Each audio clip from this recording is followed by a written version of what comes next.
ওরে বান্দা শুনে নাও না রে, আজকে হয়তো তুমি চলাফেরা করতেছো দুনিয়ার মায়াতে, আজকে তুমি চলাফেরা করতেছো বাবার মায়াতে, আজকে চলাফেরা করতেছো মায়ের মায়াতে, আজকে চলাফেরা করতেছো চাচার মায়া ভালোবাসা রে। আর আমরা নিজেকে কতই না বড় ভাবতেছি।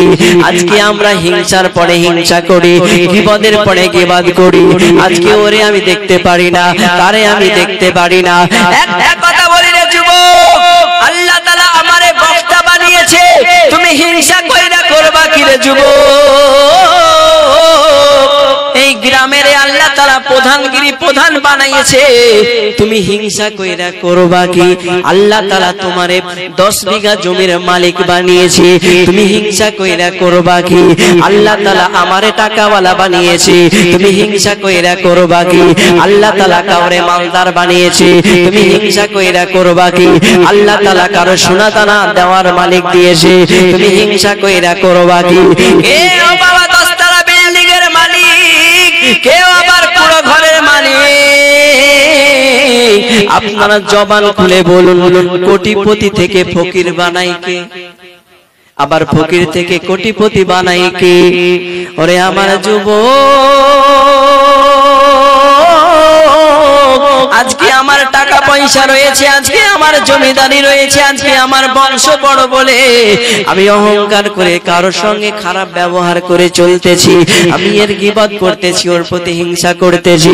কিন্তু একটা কথা শুনে নাও, আজকে অন্ধকার কবরের পাশে আমি একদিন দাঁড়াইয়া দাঁড়াইয়া জিয়ারত করছিলাম, মনে মনে চিন্তা করলাম, না জানি এই কবরের মধ্যে কত সুন্দর মানুষটা শুয়ে আছে, যে মানুষটা, যে মহিলাটা এত সুন্দরী, যার জন্য পুরো গ্রামের মানুষ পাগল। কত সুন্দর দেখলাম একটা মানুষ শুয়ে আছে কবরের মাঝে গো, যার এত টাকা পয়সা ছিল, যার এত জমি জায়গা ছিল, যার এত বংশবিদ্যা ছিল, যে এত শক্তিশালী ছিল, কিন্তু মরণের পরে চেনা যায় না রে। আজকে মন্ত্রী যদি হয়, আজকে যদি প্রধান হয়, আজকে যদি মেম্বার হয়, আজকে যদি টাকাওয়ালা হয়, আজকে যদি গরিব হয়, সবার কবর কিন্তু একই রে যুবক। একটা সাদা কাফন দিয়ে তোমারে অন্ধকার কবরে মুড়ে দেবে, তোমার সঙ্গে টাকা যাবে না, তুমি হলে প্রধানমন্ত্রী, কেউ তোমার সঙ্গে পয়সা যাবে না, তোমার প্রধানের সার্টিফিকেট যাবে না। আপনারা জবান খুলে বলো, কবরে যিনি সাথী হবে তিনি কি? মুহাম্মদুর রাসূলুল্লাহ সাল্লাল্লাহু তাআলা আলাইহি ওয়াসাল্লাম। শুধু তাই নয় রে যুবক আমার, এই মরণটা এত কঠিন, এত কঠিন। আল্লাহর নবী বলে, ওরে আমার ফারিস্তারা, ওরে আমার সাহাবায়ে কেরাম, এই মরণটা এত কঠিন। একটা জীবিত ছাগলের যদি চামড়াটা সরিয়ে নেওয়া হয়, এর চাইতে 70 গুণ বেশি তার দরদ হবে। ওগো আমার মা,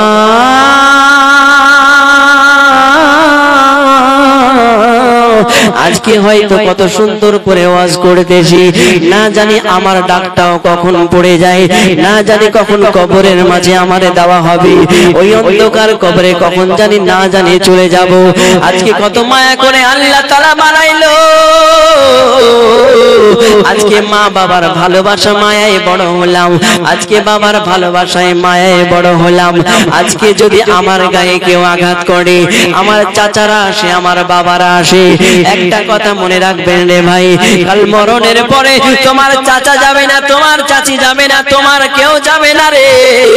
তোমার সঙ্গে যিনি থাকবে উনি হলেন আখেরি জামানার পয়গম্বরে আযম। জোরে বলুন সুবহানাল্লাহ। আল্লাহ তাআলা বলে, আমি তোমারে তো নবীর উম্মত বলে মায়া করেছি, শুধু আমি তোমার প্রতি মায়া করি নাই রে যুবক, আমি তোমার প্রতি মায়া করেছি বলে দুনিয়ার মানুষও তোমার প্রতি মায়া করেছে, তোমার বন্ধু তোমার প্রতি মায়া করেছে, তোমার বাবা মা তোমার প্রতি মায়া করেছে, তোমার বংশের মানুষ তোমার প্রতি মায়া করেছে, তোমার গ্রামের মানুষ তোমার প্রতি মায়া করেছে। মায়ার বাঁধন ভাঙিয়া ওই অন্ধকার কবরে চলে যেতে হবে। কত মায়া করে আল্লাহ বানাইলো রে। আল্লাহ তাআলা বলতেছে, তোমার যখন মরণ হয়ে যাবে, কানের ভিতরে তুলা ঢুকাইব, নাকের ভিতরে তুলা ঢুকাইব কেন রে? কত মায়া, কানের ভিতরে যাতে পানি না চলে যায়, নাকের ভিতরে যাতে পানি না যায়, এই করে সুন্দর করে তোমারে গোসল করিয়ে দেবে। বেশি ঠান্ডা পানিও দিবে না, বেশি গরম পানিও দিবে না, কুসুম গরম পানি দিয়ে তোমারে সুন্দর করে শুষ্ক ভাবে গোসল করাইয়া দিবে। তোমার এত সুন্দর করে আতর গোলাপ লাগাইয়া দিবে, তোমার এত সুন্দর করে সাজগোজ করাইয়া দেবে, তোমার সুরমা পরিধান করাবে। কত মায়া রে, কত মায়া রে, কত মায়া। তোমারে কত সুন্দর করে সাজগোজ করে কাফন পরিয়ে দেবে, এত সুন্দর করে কাফন পরিয়ে দেবে, এত সুন্দর করে তোমারে সাজায়া গুজায়া ওই খাটলিটার মাঝে তোমারে শোয়ায়া দেবে। কত মায়া। আজকে হয়তো আমি মনে করি আমার পাশে কেউ না থাকলে আমার পাশে আমার টাকা পয়সা আছে, আজকে আমি মনে করি আমার পাশে কেউ না থাকলে আমার বাবা আছে, আজকে আমার পাশে কেউ না থাকলে আমার মা আছে, আমার বংশবিদ্যা আছে। শুনে নাও না রে, কাল মরণের ডাক যদি পড়ে যায়, তোমার অসুস্থ শরীর নিয়ে তুমি শুয়ে থাকবারে।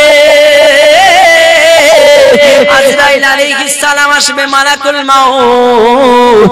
যদি তুমি মুমিন ব্যক্তি হও, সুন্দর করে তোমার পাশে আসবে, তোমার মাথার মধ্যে সুন্দর করে হাত লাগাবে। এত সুন্দর মানুষ যদি তুমি নবীর প্রেমিক হয়ে যাও, আল্লাহ তাআলা বলতেছে তোমার মরণের কোনো যন্ত্রণা থাকবে না। বলে কেমন যন্ত্রণা থাকবে না? আমার রাসূলুল্লাহ বলতেছে, বলে আমার বান্দা শুনে না, আমার আল্লাহ রাসূলুল্লাহ বলতেছে মরণের সময় মুমিন ব্যক্তির যন্ত্রণা থাকবে না। কেমন যন্ত্রণা থাকবে না? নবী মুস্তাফা একদিন গিয়েছে বাবা মা ফাতেমাতুজ জোহরা রাদিয়াল্লাহু তাআলা আনহার ঘরে, ডাক দিয়ে বলে ফাতেমা,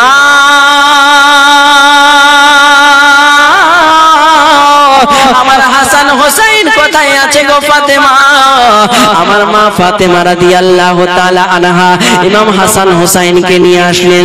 আমার ইমাম হাসান হোসেন কান্না করতেছেন, নানা জান আজকে 3 দিন থেকে পেটের মাঝে খাবার চাই না গো নানা জান, আজ তো ক্ষুধা সহ্য করতে পারি না গো নানা জান। আমার নবী মুস্তাফা ইমাম হোসেন হাসানকে অনেক ভালোবাসেন। এবার বাবা নবী মুস্তাফা ইমাম হাসান হোসেনের কান্না সহ্য না করতে পেরে তিনি বাবা চলে গেলেন রাস্তা ধরে খেজুরের বাগানে। খেজুরের বাগানে যাওয়ার পরে একজন খেজুরের মালিক, যিনি হলেন বাবা ইহুদি হিন্দু, আমার নবী মুস্তাফা ডাক দিয়ে বলে, এই খেজুরের মালিক তুমি? বলে হ্যাঁ আমি খেজুরের মালিক। বলে তোমার কাছে আমি কাজ করব? নবী মুস্তাফা বলতে যে তোমার কাছে আমি কাজ করব গো, তার বিনিময়ে তুমি আমারে খেজুর দিবা। ইহুদি বলতেছে অবশ্যই দেব। নবী গো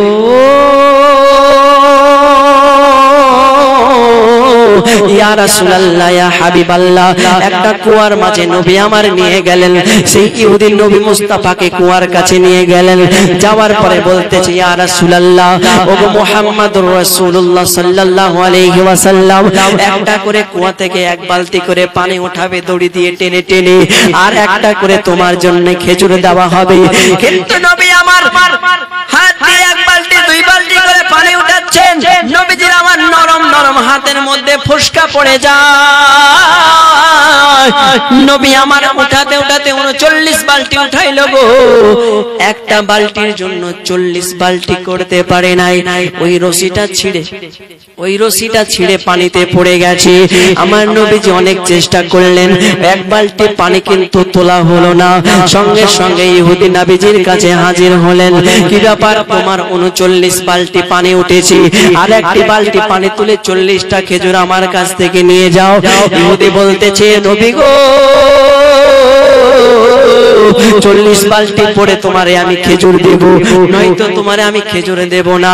কিন্তু আমার নবী বলে, ওরে ইহুদি আমার লাল, আমার হোসেন হাসান, আমার মা ফাতেমা 3 দিন থেকে খাবার না খেয়ে পানির মধ্যে বসে আছে রে, মেহেরবানি করে আমারে 39টা খেজুর দিয়ে দাও। বলে তুমি আগে পানি তুলে নাও। নবী বলে রশি ছিঁড়ে গেছে, পানি কেমন করে উঠাবো? বলে এটা আমি জানি না। কিন্তু নবী আমার বলে ইহুদি রে, রশি যদি ছিঁড়ে যায় পানি কেমন করে উঠবে রে? না না, পানি তোলা সম্ভব হবে না। নবী যখন এমন কথা বলেছে, ইহুদি নবীজির গাল মোবারকায় একটা জোরে করে থাপ্পড় দিয়েছে। জোরে বলুন নাউজুবিল্লাহ। নবী আমার কেঁদে যারে যা, নবী আমার চেহারা মোবারকায়, নবী আমার গাল মোবারকায় আঙ্গুলের দাগ বসে গেছে রে যুবক। আল্লাহ তাআলা বলে, ওরে আমার জিবরাইল, আমার কলিজার টুকরা হাবিবুল্লাহর গায়ে আঘাত করেছে, তারে তুমি ধ্বংস করে দাও। কিন্তু নবী মুস্তাফা উম্মতের প্রতি মায়া, না না জিবরাইল ছোট মানুষ, ভুল করে দিয়েছি, পরে হয়তো বুঝতে পারবি। এবার আমার নবী মুস্তাফা তিনার হাত মুবারক দিয়ে ওই বালতির পানিটা কুয়া থেকে তুলে নিলেন। শুধু বালতি উঠে নাই রে যুবক, বালতিতে এক বালতি পানি সহ চলে এসেছে নবীজির হাত মুবারকায়, এবং বালতি দিয়ে নবী আমার 40টা খেজুর নিয়ে চলে গেলেন।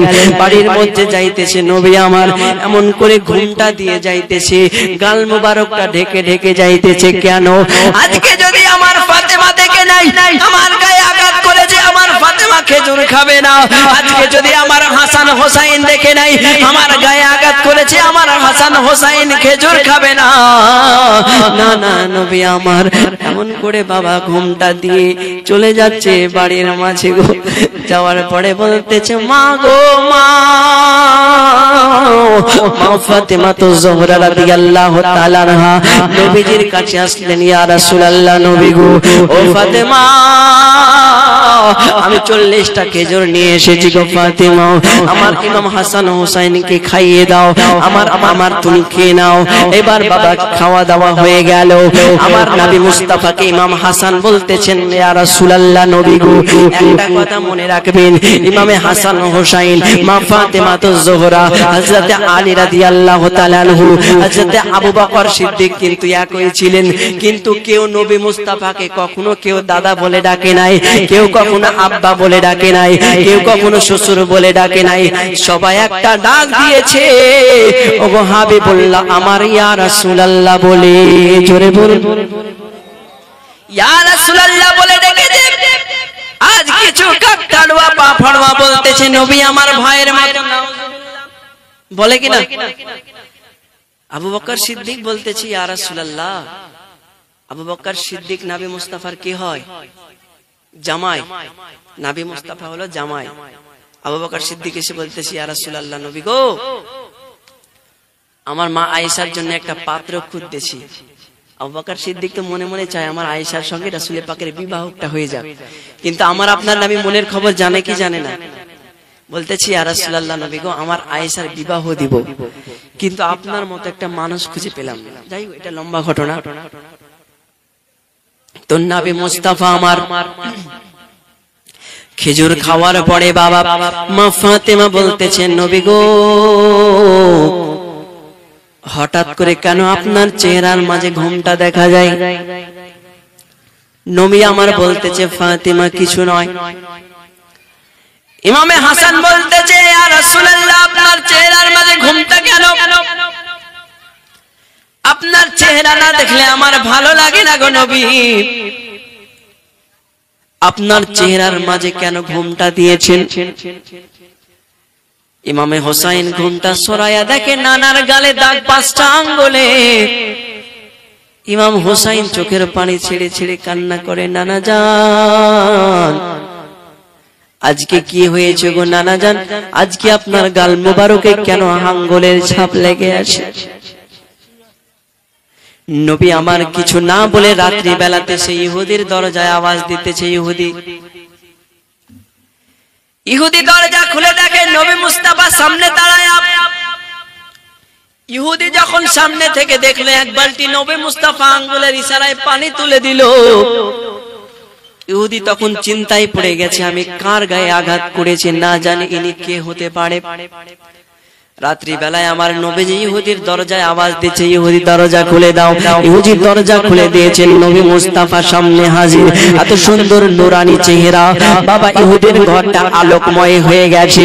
নবী মুস্তাফা বলতেছে, ইহুদি রে, তুমি আমার গাল মুবারকায় আঘাত করেছো, তোমার হাত মুবারকে না জানি কত কষ্ট লেগেছে, তোমার হাত মুবারকে না জানি কত ব্যথা পেয়েছো। নবী আমার ইহুদির হাতের মধ্যে আঙ্গুল বুলায় দিয়ে চলে গেলেন। পরের দিন সকাল বেলাতে ইহুদি চিন্তায় চিন্তিত হয়ে গেছে। আমার আম্মা জান ছিল মুসলমান, আমি হলাম একজন ইহুদি। আমার আম্মা জান ছিল মুসলমান, নবীর কালেমা পড়ে মুসলমান হয়েছিল গো। আমার আম্মা জান আমারে বলেছিল, যেই নবীকে দেখলে ক্ষুধা নিবারণ হয়ে যায়, যেই নবীকে দেখলে তৃষ্ণা নিবারণ হয়ে যায়, তিনি বলেন আখির জামানার পয়গম্বরের কালেমা পড়েছি। ও সন্তান, তুমিও কালেমা পড়ে নাও, রহমতের নবীর কালেমা পড়ে নাও। কিন্তু ইহুদি বলে, না না, আমি মুহাম্মদের কালেমা পড়বো না। ইহুদি বড় চিন্তায় চিন্তিত হয়ে গেছে, না জেনে ইনি হলো মুহাম্মাদুর রাসূলুল্লাহ। না না, এটা সহ্য করা যাবে না। ইহুদি বললেন, বাবা বাড়ির মধ্যে গিয়ে একটা কুড়াল নিলেন।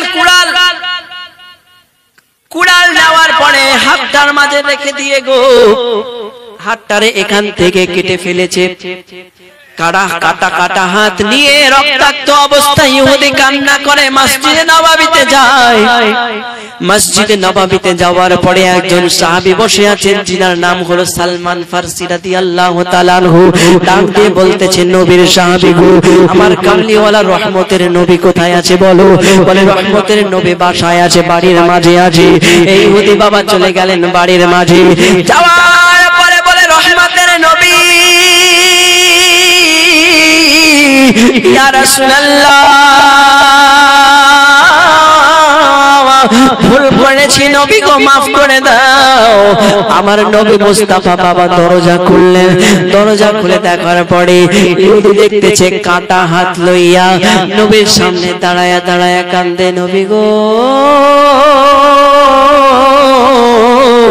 বড় ভুল করেছি গো ইয়া রাসূলুল্লাহ, আপনার কাছে ক্ষমা চাই গো নবী, মাফ করে দিন। আমার নবী মুস্তাফা বাবা এবার কি করলেন, সেই ইহুদির বাড়ির মাঝে গেলেন। আমার নবীজি নিজের থুতু মুবারক দিয়ে ইহুদির কাটা হাতটা জোড়া লাগিয়ে দিলেন। ইহুদি বলতেছে, ইয়া রাসূলুল্লাহ, ইয়া হাবিবাল্লাহ, নবী গো, আপনার কালেমা আমারে পড়ায়া দাও। আমার নবী মুস্তাফা ইহুদিরে প্রশ্ন করতেছে, ইহুদি, তুমি যে তোমার হাতটা কেটে ফেলে দিলে, তোমার কি ব্যথা লাগে না গো? বলে, ইয়া রাসূলুল্লাহ, বাড়ির মাঝে থেকে যখন কাটা হাত লইয়া আপনার দরবারে হাজির হলাম গো নবী, ততক্ষণ পর্যন্ত আমার ব্যথা ছিল গো নবী। এবার আমি যখন আপনার চেহারা মুবারক দেখলাম গো ইয়া রাসূলুল্লাহ, দেখলাম আপনার চেহারা দেখার সঙ্গে সঙ্গে আমার বেদনা দূর হয়ে গেছে। জোরে জোরে কি সুবহানাল্লাহ বলা যাবে না? মুমিন ব্যক্তির মৃত্যু এমন করে হবে, আল্লাহ পাক বলতেছেন, রে যুবক, মুমিন ব্যক্তির যখন ইন্তেকাল হবে, নবীজিকে দেখতে পাবে আর তার জানটা কবজ করা হবে, বুঝতেও পারবে না। আর মুমিন ব্যক্তির অবস্থা তো অনেক খারাপ হয়ে যাবে। চলুন বাবা, আমি এগিয়ে নিয়ে যাই। তারপরে বাবা যখন মৃত্যুটা হয়ে যাবে, রে যুবক আমার, এই রূহটা বাবা একবার বাবার কাছে যাবে, একবার মায়ের কাছে যাবে, একবার চাচার কাছে যাবে। ডাক দিয়ে বলবে, মা,